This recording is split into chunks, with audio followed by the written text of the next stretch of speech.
Buenos días, buenas tardes ya casi.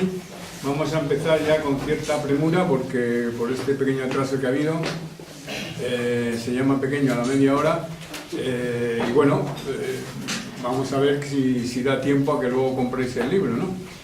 Entonces, seguro que tenemos un truquillo, seguro. En la mesa están seguro que lo tenemos. las autoras, Ana María Pascual, periodista, y Teresa Rilo, que es digamos, el libro está escrito a cuatro manos, por decirlo así, con dos voces: la voz de la periodista investigadora que hace la investigación y la voz en tercera persona, y la voz en primera persona, que es un poco las rememoraciones y recuerdos, etcétera, ¿no?, de Teresa Rilo, que estuvo casada con Jean-Pierre Chériz, uno de los jefes del GAL durante el virreinato de Felipe González. Y con ellas está Rosa García Alcón, que pertenece a la asociación La Comuna, de antiguos represaliados y presos, encarcelados por la dictadura franquista. Entonces es el segundo libro, creo, donde aparecen dos firmas en el mismo libro, dos firmas de mujeres, ¿no?, que sacamos en la editorial. Hicimos otro, pero sí es el primero, que es el anterior, que también firmaban dos mujeres. Una era la responsable, digamos, de los textos, y la otra de las ilustraciones, era una dibujante. En este caso es todo texto, como ya sabéis, ¿no? Y bueno, pues la temática está clarísima, ¿no? Es la guerra sucia, las alcantarillas, como decía Felipe González, del Estado, las cloacas, que bueno, ¿qué Estado no tiene cloacas? La cuestión es si además de cloacas tiene algo más. A la larga eso es lo que nos preguntamos, ¿no? Porque las guerras, etcétera, etcétera, se fraguan en las cloacas, ¿no? No solamente los espionajes y las guerras sucias, ¿no?, sino las guerras de bombardeos, de tanques, de aviones, también se fraguan en las cloacas.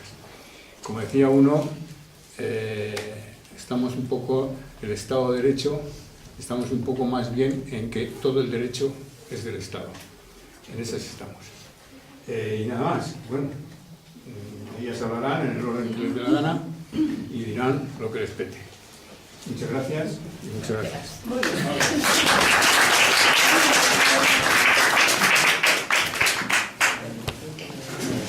bien. Buenos días. Voy a presentarles este libro que empieza llamándose Chériz. ¿Quién es Chériz? Lo dice el subtítulo: un sicario en las cloacas del Estado. Ha mencionado Manuel esta palabra, cloacas, y cuando uno piensa que viene este nombre a la cabeza, ¿cuál es la primera imagen? Cloacas, que uno piensa. Pensadlo. Efectivamente. No voy a decir la palabra, pero justo es lo peor del detritus de cualquier sociedad. Viene muy bien ese nombre para definir el trabajo que hacían estos grupos y el trabajo que siguen haciendo otros grupos parecidos ahora, al servicio del Estado. Decía John Ford que una buena película se distingue cuando un espectador deja de ver el espacio que hay entre sus ojos y la pantalla. Cuando hablamos de un buen libro, ¿qué es lo que podemos definir como buen libro? Pues hay muchas definiciones. He leído hace poco una muy interesante que dice que un buen libro es aquel que uno se siente orgulloso de haber leído. Es un poco egocéntrica, pero la verdad es que en este caso, pues sí, a mí me parece que estoy orgullosa de haber leído este libro. También un buen libro es, para mí, uno que te engancha, que te atrapa en la lectura, que no puedes dejar de leer porque te interesa mucho. Y también me ha pasado esto con este libro, a mí y a otras personas a las que se me ha pasado.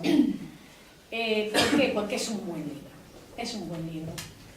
Primero, como yo, por formación profesional o de formación profesional, como queráis, voy a destacar la presentación, la maquetación, la portada, lo bien impreso que está. Es un buen libro, no solamente por dentro, también por fuera. Esto es muy importante, porque uno compra el libro también por la presentación, pero luego lo abre y empieza a leer. El primer capítulo de este libro está en primera persona porque es el relato de Teresa. Teresa es la viuda de Jean-Pierre Chevry y cuenta, curiosamente, me llamó a mí la atención, que empieza por el final, cuenta el final. Pues tiene que ser muy bueno el texto para que alguien se atreva a empezar un libro por el final. Pues sí, atrapa. Nos cuenta el final de su marido. Tiene el título de 1000 pedazos para que os hagáis a la idea de qué es lo que vamos a encontrar. Y después sigue todo, ya en tercera persona, el trabajo de investigación que ha hecho Ana Pascual. Ana Pascual es periodista de Interview, de Tiempo, de otros semanarios, periodista de investigación, yo diría que de raza, por así decirlo, que le gusta, que es algo que hace muy bien. Ha hecho investigación también en bebés robados, en patronato, de protección de la mujer, pero no tiene ese nombre muy adecuado. Y ha hecho investigación sobre terrorismo y ha hecho investigación sobre todo sobre Billy el niño. Y como estaba haciendo esa investigación sobre Billy el niño, se puso en contacto conmigo y nos conocimos a través de teléfono por una entrevista que ella me hizo para un reportaje muy, muy bueno en Interview. Así que este libro no solamente te engancha porque está muy bien escrito, es que además es un libro que te hace más sabia o menos ignorante en algunos aspectos, ¿no? Te permite aprender, y eso también es algo que distingue un buen libro de un mal libro, que tú cuando lo terminas sabes más que cuando no lo habías empezado a leer, ¿no? Jean-Pierre Chevry era un pied noir.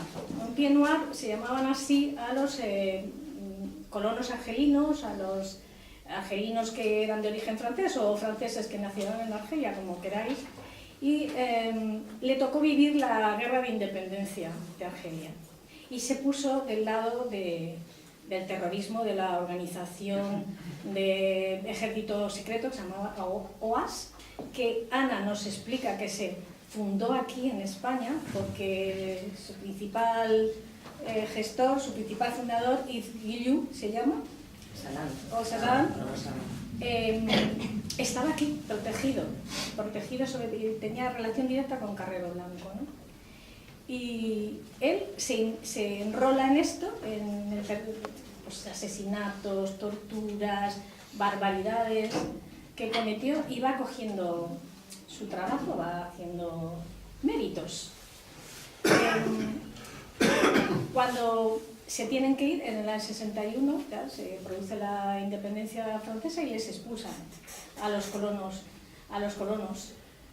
la independencia argelina. Entonces, se va con su familia a Francia, pero tanto él como su hermano, nos recuerda Ana, no eran muy amantes del trabajo duro. Yo diría que ni del blando. No eran amantes del trabajo. Entonces, cuando uno no tiene recursos y no le gusta trabajar, pues tiene pocas salidas. O se hace policía, guardia, más vago que la chaqueta un guarda, dice el refrán, y lo dicen en varios idiomas, lo conozco también en francés, ese mismo refrán. O sea que es algo habitual, o se hace delincuente, o las dos cosas a la vez, que muchas veces no hay mucha separación. Y eso es lo que hicieron los hermanos, dedicarse a los atracos. En uno de ellos matan a un gendarme, detienen al hermano, le meten en la cárcel y protagonizan una huida rocambolesca que también nos describe muy bien Ana en el segundo capítulo. Y vienen a España. Aquí saben que están protegidos, como estaban los miles de pied noir que se vinieron a España, ¿no? Les dieron facilidades para poner negocios, la mayoría se instalaron en el Levante, en la costa.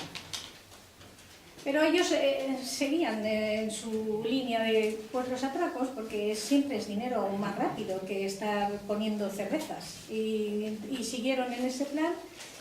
Se enroló entonces con Édith Segan, y estuvo también en la guerra de Biafra, porque unas veces trabajaba para unos servicios secretos y otras para otros, pero los servicios secretos usaban independientemente a unos a otros según les vinieran bien. También estuvo haciendo atentados contra Argelia y al final acabó recalando lo que fundó Carrero Blanco. Carrero Blanco reorganizó el servicio secreto en España. con la ayuda de la CIA y con la ayuda de la OTAN, en famosa Operación Gladio. Y ahí encontró acomodo este sicario. Pues estaba a sueldo de Telma, que es una empresa pantalla, y su oficio era pues perseguir, vigilar, asesinar, sobre todo a refugiados vascos en el País Vasco francés. En uno de esos viajes conoce a Teresa. Teresa era una chica muy joven que tenía una peluquería, que había abierto una peluquería con la ayuda de su padre, que tenía la vida más o menos encauzada, por lo menos los padres deben de pensarlo así, y queda enamoradísima de este señor, de su bigote y sus ojos, y de las historias que le contaban. Y empieza para ella una vida bastante, yo creo que bastante complicada, nada fácil, de allá para acá, cambiando continuamente de sitio, de residencia. Ella se queja continuamente de que quería seguridad. Es una cosa que me ha hecho bastante gracia leer, porque quería seguridad, quería una vida normal, pero había elegido a un señor que afortunadamente no era normal, ¿no? Y nos va describiendo cómo se relacionaba con los servicios secretos, con la policía, con Conesa, con Billy el Niño, del que se hace amigo, amiguísimo, es un amigo hasta que muere, de Antonio González Pacheco, Billy el Niño, conocido torturador, que me permitirán ahora hacer un inciso. Yo conocí por desgracia también, y que cuando me preguntan qué recuerdo de él, pues siempre digo que un tío muy desagradable, con una boca muy grande y con muy mal olor. Y me ha hecho gracia porque hace poco han publicado una entrevista con otra mujer detenida del FRAP, con Pepa, Asturias para nosotros, que contaba igual lo del mal olor. Y ella, Teresa, nos describe a Billy el Niño como un tío soberbio, presumido, que estaba muy pendiente de su aspecto. Yo creo que cuando le llegue, si es que le llega, lo de que la mayoría de las mujeres decimos que olía muy mal, pues me imagino que un poco de punzadita en ese orgullo machista puede que le dé. Es una venganza mínima, pero es una venganza. Y seguimos con la historia. Después, bueno, las distintas vicisitudes que cuenta muy bien entre las dos, tanto la investigación que va haciendo con datos, con nombres, con fechas, como el relato de la vida que llevaban Teresa y su marido, pues pasa a la banda, había bandas, a la banda de Dell'Acquiae. Dell'Acquiae era no sé si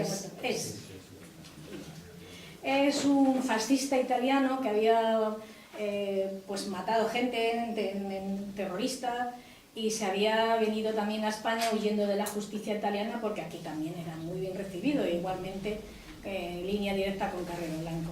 Y tenía una pizzería en el centro de Madrid, donde se reunían muchos de estos italianos, 60 italianos vinieron perseguidos por huir de la justicia italiana, y se dedicaba pues a sus labores, que era pues hoy mato a este, hoy pongo aquella bomba, hoy vigilo no sé qué, sus labores. Y me gusta cómo explica esa vida que llevaban, porque leyéndola es que me recuerda a la película de Uno de los nuestros, totalmente. Los señores hablando entre ellos sobre su trabajo, pues, no sé, me imagino que dirían: qué bien he puesto la bomba, qué bien he pegado este tiro, no sé de qué hablarían, pero entre ellos, festejando asesinatos, festejando incluso la ley de amnistía, y las mujeres aparte, pues hablando de sus cosas, ¿no? Y luego pues se juntaban y se comían las pizzas, la comida italiana, y una vida muy alegre, o sea, la banalidad del mal. Es que al final acabas acordándote de esa frase, la banalidad del mal. Al final, es decir, este señor participó, según el gobierno vasco, en ese estudio que ha hecho sobre los atentados de la extrema derecha, este señor participó en el Batallón Vasco Español, en la AAA, o sea, cada vez firmaba de una manera y terminó en el GAL. Pues hubo 66 muertos. 66 muertos en asesinatos directos, por bombas, etc. La mayor parte es de un señor con mucho prestigio dentro de los servicios secretos y que tenía a su cargo gente y que cobraba bastante bien, le pagaron 20 millones de pesetas, nos dice Ana, por el asesinato de Argala, e incluso le ofrecieron 8 millones de pesetas por acabar con Anchón, otro dirigente de ETA, que fue fallido el intento. Pues cambian, llega el PSOE al poder, yo creo que incluso antes de lo que habían pensado, y ya la estructura ya es diferente, ya no es este compadreo, ya no es las palmaditas en la espalda, ya no es verse con los militares en fiestas, verse con los policías en fiestas, ya está un poco acotado el terreno.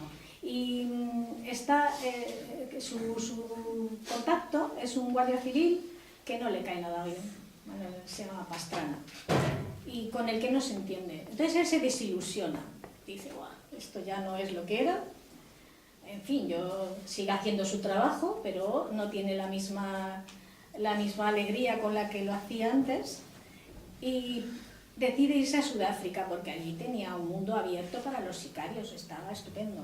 Pues ir a Sudáfrica, no sé, matar negros, que sabéis que era muy barato. Pero se lo dice a su mujer, se lo cuenta a su mujer y se lo cuenta también a su mejor amiga, a Billy el Niño. Y en estas que le mandan ir a Bayona y desactivar o retirar un coche bomba que había instalado él. Cuando va a abrir el coche, explota.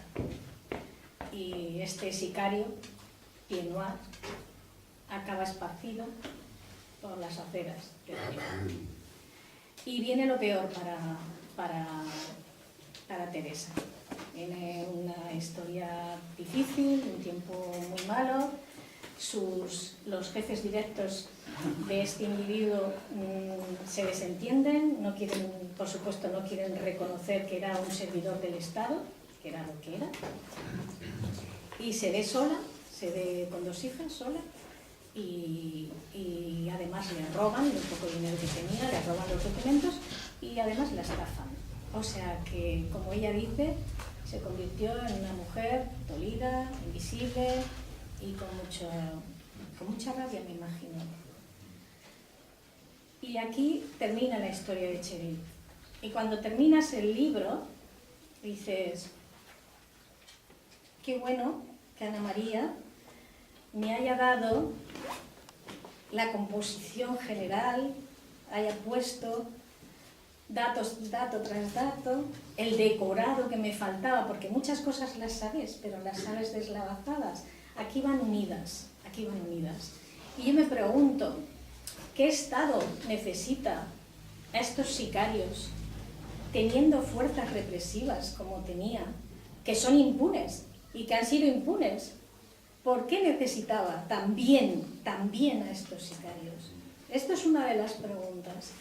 Nos dicen que hemos llegado al final de la civilización, que estamos en el mejor de los mundos, que nuestra civilización humana ya está hasta en el tope. Pues la verdad es que si este es el final, a lo mejor hay que volver al principio. Y quizás, a ver si hay suerte y somos capaces de llegar a otro final, porque este final a mí no me gusta. Y bueno, pues darles las gracias a Ana María y a Teresa por su trabajo, que me parece excepcional, y me gustaría además que fuera muy conocido porque es muy, muy bueno, y daros las gracias a vosotros por escucharme.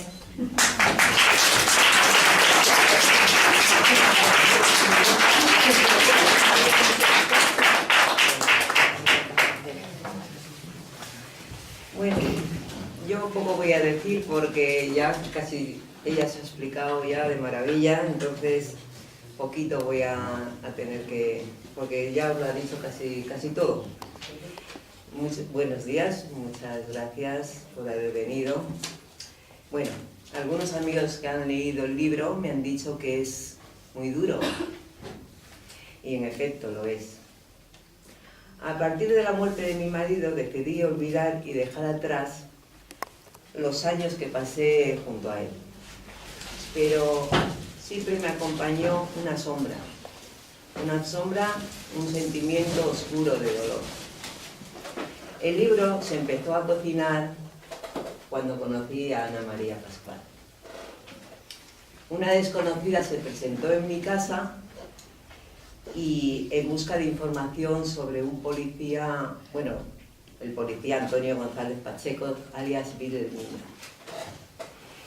Y me sorprendió su arrojo, porque la vi tan decidida que no sabía dónde se presentaba tampoco, porque yo soy normal, pero igual podía ser, pues, como era mi marido, yo qué sé.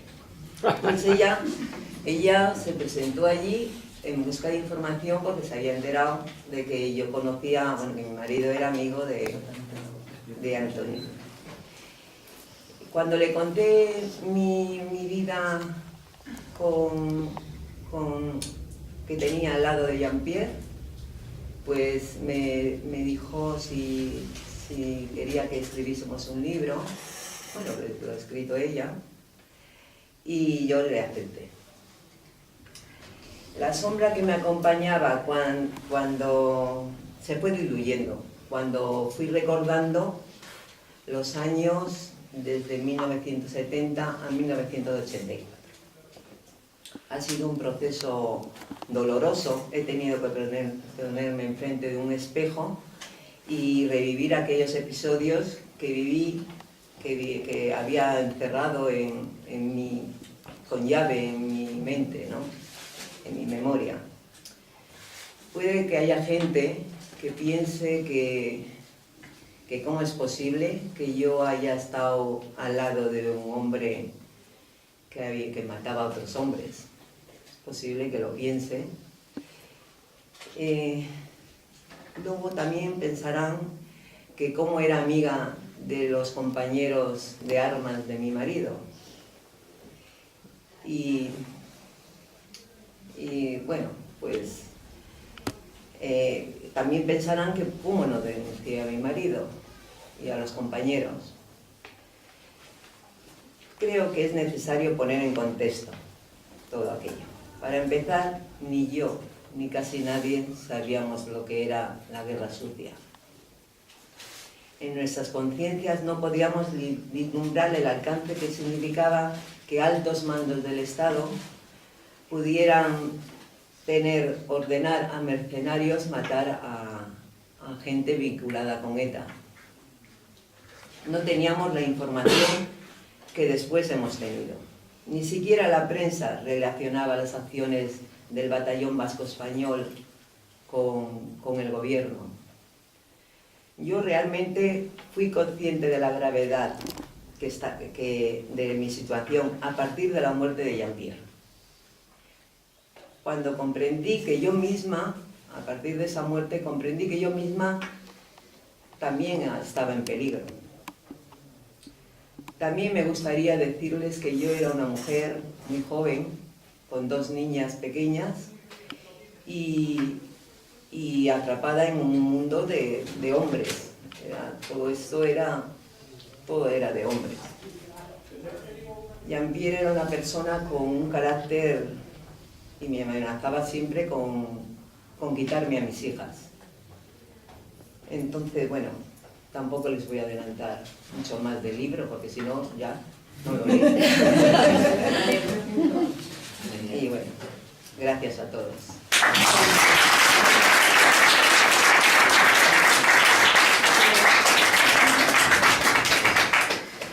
Bueno, buenos días y muchas gracias por acompañarnos en este momento tan especial a Teresa y a mí. Quería empezar dando las gracias a Rosa García Alcón por la presentación tan exhaustiva y cariñosa que ha hecho. Nos ha dejado sin palabras.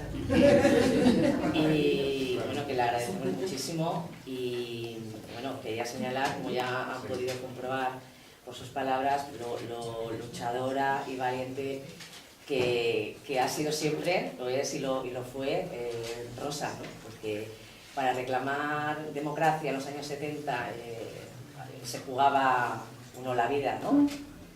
Y ella lo pasó muy mal en la Dirección General de Seguridad, luego en la cárcel, y le quiero dar las gracias por su activismo, y creo que, vamos, la sociedad tiene esa deuda, ¿no? Con vosotras, las mujeres luchadoras, y con todos los hombres luchadores por la democracia en este país. Luego, a mi lado, sí, a mi lado también tengo a otra mujer luchadora y valiente, como es Teresa Rilo, porque hay que ser valiente para 35 años después de quedarse viuda de ese señor Jean-Pierre Chériz, que ya sabemos a lo que se dedicaba. Hay que tener valor para dar la cara y contar todo lo que ha contado, desnudarse, exhibirse y someterse pues, a la crítica y al juicio del público, sin tener necesidad, por así decirlo, solo pues porque quiere colaborar en el final de la impunidad. Si de alguna manera se puede colaborar es dando a conocer la verdad, y la verdad pues ella la vivió muy de cerca. Entonces, yo quería también destacar que no me costó mucho convencerla, porque yo creo que es algo que ella tenía pendiente, ¿no? Como una asignatura pendiente, ¿no? Entonces, bueno, pues ahí descubrí también una mujer que había atesorado una libertad impresionante, después de haberse visto pues, atrapada con este hombre, bueno, pues que era un manipulador, un mentiroso y una persona violenta. Entonces yo creo que lo que más me interesaba de toda la historia que me contó humana de ella, de Teresa, me interesaban los sentimientos, por supuesto, de ella y de Chériz y de sus secuaces, porque Chériz al final fue jefe de un grupo de sicarios, ¿no? Al servicio del Estado. Entonces me interesaba mucho saber de qué hablaban, cómo eran en la intimidad, con quién se relacionaban, cuáles eran sus hobbies, sus gustos, un poco lo que decía Rosa, la banalidad del mal. Porque hay que recordar que este hombre Chériz tenía dos caras. Tenía una cara, bueno, pues como un ser bondadoso y hasta... bueno, compasivo, por ejemplo, con las personas mayores, que era capaz de cruzar de acera para ayudar a una ancianita, ¿no? Y un padre ejemplar y entregado, y después la otra cara, la cara del mal. Era capaz de, bueno, pues de poner bombas en los coches de sus objetivos y de ametrallar a una pareja, en su casa. O sea, que son dos realidades muy fuertes, ¿no? que tú viviste en primera persona, vamos. Teresa también me dio un material muy valioso, sobre todo en el sentido de la protección que recibió Chériz y sus secuaces de las autoridades españolas. Primero en el franquismo, porque él empezó a trabajar ya en el año 70, ya estaba trabajando en una guerra sucia, que esto es una de las cosas más inéditas del libro, ¿no? Porque siempre situamos al batallón vasco español pues, a partir del año 76, pero ya sabemos que en el 70 ya estaba trabajando en estos servicios criminales por orden del Estado. Entonces la protección que recibió tanto del franquismo, después del gobierno de Suárez y del gobierno de Felipe González. Estos indicios, estas pruebas que ella me dio, luego las pude corroborar con información, con documentación que se conserva en archivos oficiales. Eso también es uno, yo creo, de los valores del libro, que no es solo un testimonio, que ella pueda recordar cosas, sino que está demostrado. O sea, queda demostrado porque se ha conservado esa documentación que vincula no solo a Billy el Niño, porque Billy el Niño era pues un peón, sino a los superiores como pues le proporcionan salvoconductos, aparte de todo el dinero, las casas donde vivían ellos, etc. Es una de las partes más interesantes, creo yo, del libro, cómo queda esto reflejado. Después, fue difícil plantearme el sistema narrativo de este libro.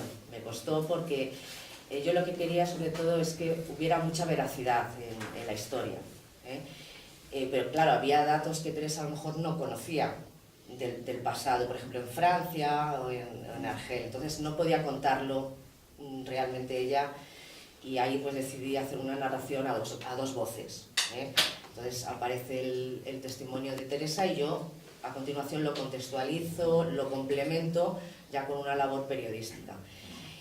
Luego vemos en el libro también que a medida que Teresa va conociendo más detalles de las actividades criminales de Cherif, pues la narración se acelera hasta llegar a un final impactante, que ya ha desvelado Rosa. Muy mal. No pasa nada. Entonces, bueno, ha sido un reto y estoy satisfecha como ha quedado el libro. Le quiero agradecer a la editorial, a Garaje Ediciones y en especial al editor, a Manolo Blanco Chivite, pues su paciencia y sus buenos consejos. Y nada más, muchas gracias a todos y a todas.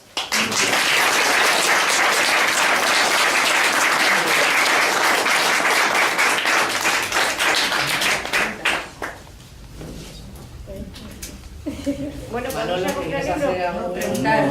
¿Quieres hacer alguna pregunta o algo? Yo no. No vamos a leer el libro. Bueno, eso se trata. Yo voy a leer dos líneas. Dos líneas que se pueden interpretar de forma dramática o de forma incluso humorística.